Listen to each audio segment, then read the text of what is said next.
My 27 female boyfriend, 36 of 8 years, works at the Amazon distribution center, and I'm the one to give him rides to and from work, as he works overnights and I work days.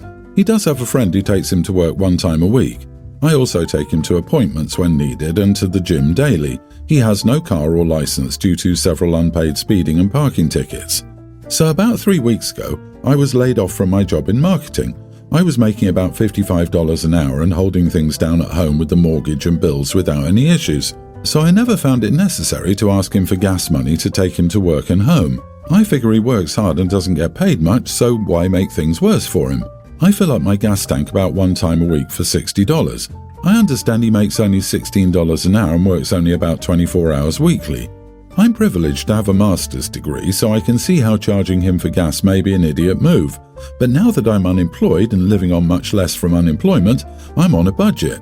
I'm changing my lifestyle by letting go of my personal training sessions, going natural with my nails, and avoiding overconsumption. So, on Thursday, I asked him about paying to fill up my tank once every 2 weeks. I'll pay the other 2 weeks, and he got really upset and told me how much easier life has been for me and how I take that for granted.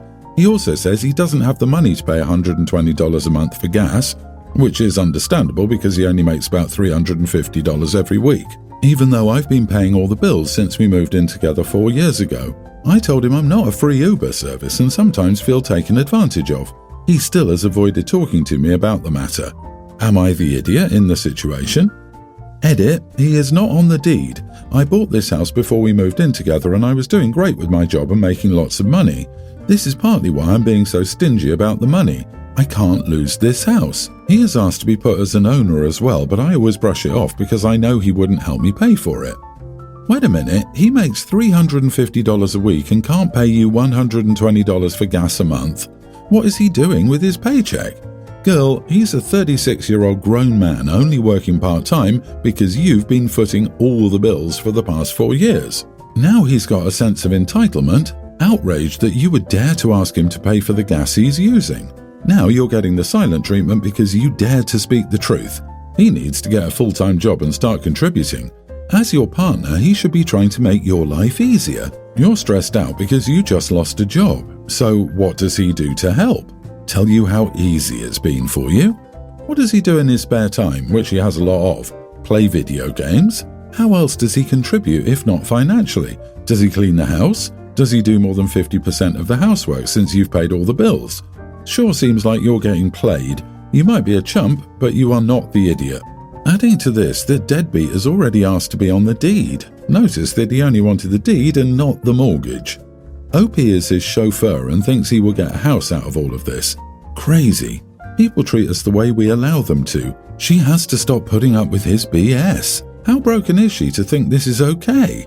Honey, you have bigger problems than your 36-year-old boyfriend not paying for gas.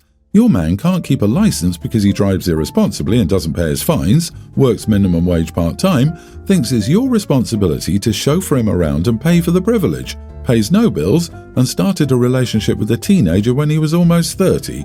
He is not a winner. Please, leave him. He's a loser and he's dragging you down. You can do so much better. I, 28 female friend Sarah, 27 female, recently gave birth to her first child 1 month. She's the youngest in our friend group and the last to have a child. We were all very excited to meet her child and support her during her postpartum and her journey into motherhood. So we finally got to see her this Friday and everything was going very well. We all enjoyed meeting as a group and motherhood seemed to be finding her well. But then another friend of ours asked her about her birth experience. Sarah told us about it and mentioned that she didn't have an epidural. I was a little annoyed as some moms seem to think going through unnecessary pain is something to brag about. I didn't think that Sarah was like this, so I said as a joke, "Cool, did they give you a medal or should we do that?" She asked me what that comment was necessary for. I told her that she knew all of us chose the epidural and shaming us for it is not a good look and that not having an epidural isn't something to brag about. She told me it wasn't her intention to do so, but our friends agreed with me and told her that I was right. If her point wasn't to bring us down or to brag, she could have avoided mentioning it. She just said that she was sorry if she upset us, but she didn't mean it that way. It became sour, so we all decided to leave. I thought she would text us later and apologize, but instead, her husband sent us a text from her number. He basically told us that Sarah was incredible during birth and would have been with or without an epidural, and that we were the ones shaming her for not having one. We didn't respond but created another group chat to discuss it. What we all agreed on is that, like many other moms who don't choose the epidural, she didn't intentionally try to shame us, but they very often think of themselves as superior, and it was sad that Sarah, who is otherwise a very kind-hearted person, turned out to be this way. We don't believe we're idiots, but Sarah hasn't talked with us since, and my husband told me that if I thought it was worth ruining a 15-year friendship over, then so be it. I'd like to know if we are the idiots here or if Sarah is. Wow, so Sarah was telling you all about her own birth experience, and you managed to somehow make it entirely about yourselves. How completely self-absorbed you all must be.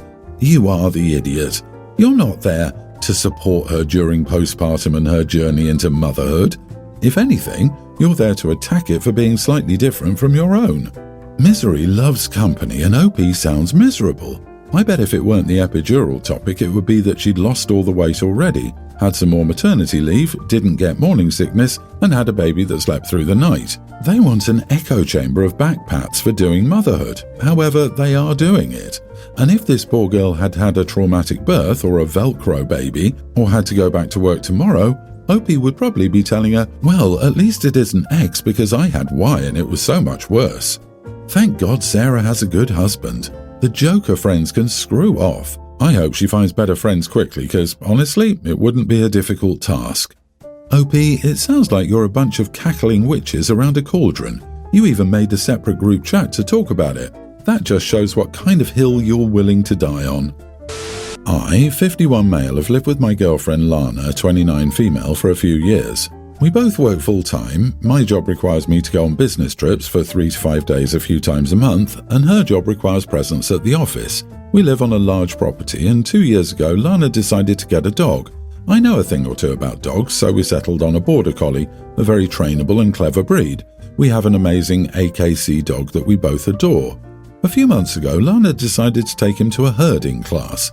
He loved it, he enjoyed herding the sheep, and Lana was fascinated with how cleverly he handled them. Since then, she came up with an idea. She wants to get her own flock of sheep, a small one, about 20 heads. She thinks we could shear them and get homemade milk and cheese, and our dog would always be entertained. Please note, Lana is a city girl and I was raised on a ranch. I know how much work it is to keep farm animals. She saw a living sheep for the first time when she attended the herding class. 20 heads of sheep is a massive hassle, and we both have full-time jobs. The only plausible way for it to work is if we hire a farmhand, another financial loss, considering that the revenue from 20 heads would barely be able to cover the costs of keeping them. I told her no and detailed why her plan wouldn't work, even made an elaborate business strategy. She said that it's not a business, it's a hobby, it's not supposed to bring any money. I said it's a very expensive hobby. We make about $140,000 a year combined. We can't just casually run a farm for the kick of it. Not to mention she's not the type of person to stand knee-deep in sheep poop, and I had enough of that back in the day. She said I'm unsupportive of her hobbies, which isn't true. Last year, when she was interested in dog agility, I built a simple course on my property so that she could train our dog. She's also a perfume addict, and I always get her new fragrances. But the sheep thing is honestly ridiculous. Not the idiot. Your girlfriend is very immature, but she's 22 years younger than you. She sounds like a teen wanting a pet that she promises she will take care of when you know she won't. Get her a few chickens. In a few months, when she's sick of the daily feeding, letting them out and locking them up, she might realize that sheep aren't for her. I'll be honest, I laughed aloud at this. OMG, 20 sheep! I mean, if it's 2 sheep, people can have these so they don't have to mow the lawn. I also own a collie with strong herding instincts and love that your girlfriend is seriously suggesting what I'll occasionally joke that I'll do. Instead of trying to talk her out of it, maybe visit some farms to do research on breeds, etc. She should figure out fairly quickly that a herd of sheep is no hobby. By the way, she's approaching 30, so she hasn't been a teen for a decade. Sorry, she's 22 years younger than him. I was 22 when I had my first kid. He's old enough to be her dad. It does play into the dynamics. His post literally reminded me of a parent telling a kid no to getting a pet, and the kid not understanding the responsibility and then getting pouty. Also, she clearly has a track record of bad decisions if she's dating someone more than 2 decades older than her. I'm a nearly adult girl with a tween autistic sister. My mom asked me to look after my sister while she went out with friends on Saturday. She doesn't do this often since she was in a toxic relationship for 11 years, so I agreed to help, despite knowing my sister's bedtime anxiety. My mom, 53, was supposed to return around 11 or 12 at night, but didn't. My sister can't sleep without her, so I tried calling and texting my mom but got no response. By 1 a.m. I was worried and reached out to one of my older sisters and 2 aunties for info on who my mum went out with. No one responded, unsurprisingly, and by 2 a.m. I was freaking out. My little sister finally went to sleep, but I felt uncomfortable sleeping without my mom being safely home. I continued trying to reach my mum until 4 a.m. when I decided to lock the door and leave a key, texting her all the info. I woke at 7 a.m. to find my mum still hadn't returned. I waited for a reply and she called around 9 a.m. explaining she went clubbing and fell asleep at her shop since she'd had too much to drink. Once home, she complained about me involving others and threatened to stop going out, saying, and I quote, "Right, well, I'll just never go out again then if this is what's going to happen," and telling me that I had made her feel guilty for having fun. She told me that I was almost an adult and could have handled it myself and that I didn't need to text others, making them unnecessarily worried. I didn't think I was wrong to text my family to ensure she was okay. Edit, I didn't care that she'd gone out clubbing. I was annoyed at her lack of communication. I was worried all night, waiting for a response, and felt so uncomfortable sleeping without knowing where she was. And I know that if it was the other way around, she'd have a problem. She'd cared for 8 children, she knows how to parent, and all of her children have done well for themselves. But I feel like she's starting to care less as she's gotten older. I made a sarcastic comment about how I won't bother next time, and if she's dead, then oopsie. I know it was wrong of me to say, but I was genuinely concerned for her safety, and her having a go made me angry. Her excuse for not communicating was that she was having fun and that you don't really look at your phone when you're out and drinking. She said I should have assumed this. I literally had no clue that she was going out. Also, I should state that I have Tourette syndrome, and being in stressful situations can make me tick more. I felt uncomfortable looking after my little sister without knowing where my mom was because it was unsafe. If I'm stressed and I have a tick attack, my little sister could easily hurt herself or me without anyone else there to look out for her. Did I make the wrong choice by texting others? I feel stupid, honestly. Am I the idiot? Not the idiot. I'm sorry, it's probably a good thing if your mom were to never go out again if she behaves as irresponsibly as this. Even the most intoxicated people can text. She could have given you a heads up, and you wouldn't have been so understandably worried. Your autistic sister still probably wouldn't have been happy, but at least you would have known your mom was safe and not in a ditch or something. Agreed, if she can't handle her responsibilities of being a parent and communicating with her own kids and babysitter, she shouldn't go out. If she'd hired a babysitter for the night, she would have had the police involved. Missing person, child abandonment, etc. She's lucky you reached out to family and not the police when she still wasn't home in the morning. Shouldn't it be the other way around? The teen girl out clubbing and the mother worrying at home? Man, she's lucky you didn't call the cops to declare her missing. Your mother is being irresponsible by drinking so much that she fell asleep somewhere, knowing she has kids waiting for her at home. You, on the other hand, seem pretty mature and responsible for your age, and if your mom didn't tell you, I'm sorry you had to go through all that worry. My boyfriend was with his ex for 5 years. They broke up because she wanted to move to LA to be an actress and didn't want to do long distance. We met through friends. We've been dating for a little less than a year. I was the one who asked him out. While he's a loving, affectionate boyfriend, I think he's still hung up on his ex. In many ways, I feel like I'm the placeholder for her. He holds a lot of admiration for her. He gave her very romantic experiences and gifts, while I feel more like a friend he does things with. He brings her up when we have conversations with friends. She recently moved back to our city and reintegrated into his social circles. We ran into her and he immediately dropped my hand when we saw her. They said hi to each other. He didn't hold my hand again. I'm doubtful that this is sustainable. He's very sweet, but he needs to heal. Am I the idiot for breaking up with him after he stopped holding my hand? Edit, he didn't introduce me as his girlfriend at the encounter. So he didn't introduce you as his girlfriend? Oh yeah, you gotta go then. You are not the idiot. Don't be a secret girlfriend, it never ends well.